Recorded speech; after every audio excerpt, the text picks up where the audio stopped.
की बड़ी खबर। अमेरिकी राष्ट्रपति डोनाल्ड ट्रंप ने ऐलान किया है ईरान से कोई भी डील नहीं होगी, ईरान को परमाणु शक्ति नहीं बनने देंगे। ट्रंप का बयान सामने आया है। इसी के साथ डोनाल्ड ट्रंप ने बताया कि अमेरिकी सेना सफलता हासिल कर रही है। ईरान से जारी जंग के बीच अमेरिकी राष्ट्रपति डोनाल्ड ट्रंप ने देश को व्हाइट हाउस के ओवल ऑफिस से संबोधित किया। ट्रंप ने जारी युद्ध और ऑपरेशन एपिक फ्यूरी पर कहा कि महीने भर से ईरान से युद्ध जारी है और अमेरिकी सेना सफलता हासिल कर रही है। डोनाल्ड ट्रंप ने यह भी कहा कि किसी भी कीमत पर ईरान को परमाणु बम हासिल नहीं करने देंगे। ट्रंप ने एक बार फिर से दोहराया कि ईरान की एयरफोर्स और नेवी तबाह हो चुकी है। ट्रंप ने कहा कि ईरान के अधिकांश नेता मारे जा चुके हैं और ये ऑपरेशन एपिक फ्यूरी की बड़ी सफलता है।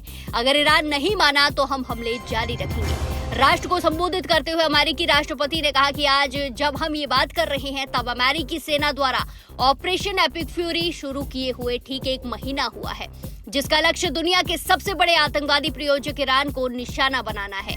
पिछले 4 हफ्तों में हमारी सशस्त्र सेनाओं ने युद्ध के मैदान में त्वरित, निर्णायक और जबरदस्त जीत हासिल की है, ऐसी जीत जो पहले शायद ही किसी ने देखी हो। ट्रंप का ये बयान सामने आया है। देश को संबोधित करते हुए उन्होंने ये जानकारी दी है। ये बयान में कहा है, उन्होंने आगे कहा कि ईरान की नौसेना नष्ट हो चुकी है, उनकी वायुसेना पूरी तरह तबाह हो चुकी है और उनके नेता, उनमें से अधिकांश और उनके नेतृत्व वाला आतंकवादी शासन अब समाप्त हो चुका है। इस्लामिक रेवोल्यूशनरी गार्ड कोर पर उनका नियंत्रण और कमान इस समय पूरी तरह से ध्वस्त हो रहा है।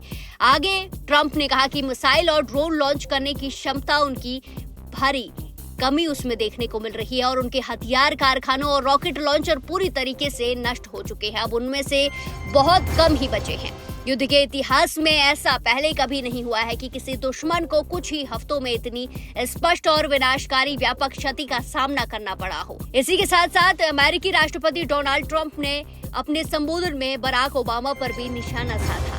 ट्रंप ने ईरान समझौते को लेकर बराक ओबामा की कड़ी आलोचना की और कहा कि परमाणु समझौते के तहत तेहरान को नकदी देने का उनका फैसला गलत था, जो एक आपदा साबित हुआ।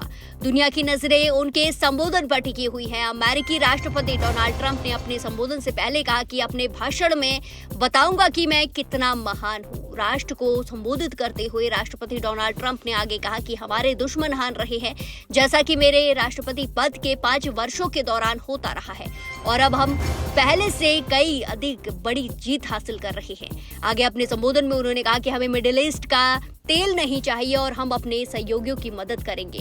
ट्रंप ने अमेरिकी सेना की तारीफ की और कहा कि हमारे पास दुनिया की सबसे मजबूत सेना है, हम ईरान को परमाणु शक्ति नहीं बनने देंगे।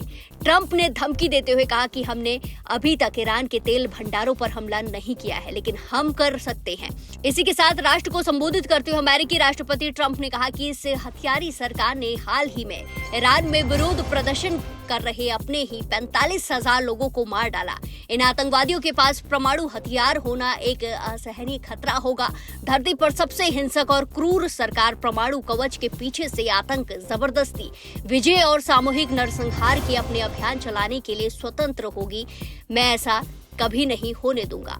तो देश को संबोधित करते हुए राष्ट्रपति डोनाल्ड ट्रंप ने यह ऐलान किया है कि ईरान के साथ कोई भी डील नहीं होगी और ईरान को परमाणु शक्ति नहीं बनने देंगे और अमेरिकी सेना लगातार सफलता हासिल कर रही है। देश को संबोधित करते हुए राष्ट्रपति डोनाल्ड ट्रंप ने ये सब कुछ कहा है। ऐसे में अब आगे की रणनीति पर, आगे के फैसलों पर, आगे के कदम पर पूरे देश भर की नजरें टिकी हुई हैं, क्योंकि इस पूरी जंग के से प्रभावित बाकी देश भी हो रहे हैं। ऐसे में देखना होगा कि आगे क्या कुछ कदम देश उठाते हैं। ईरान, इजरायल, अमेरिका की तरफ से क्या क्या कदम उठाए जाते हैं और उनका क्या क्या असर देश भर में, दुनिया भर में होता है।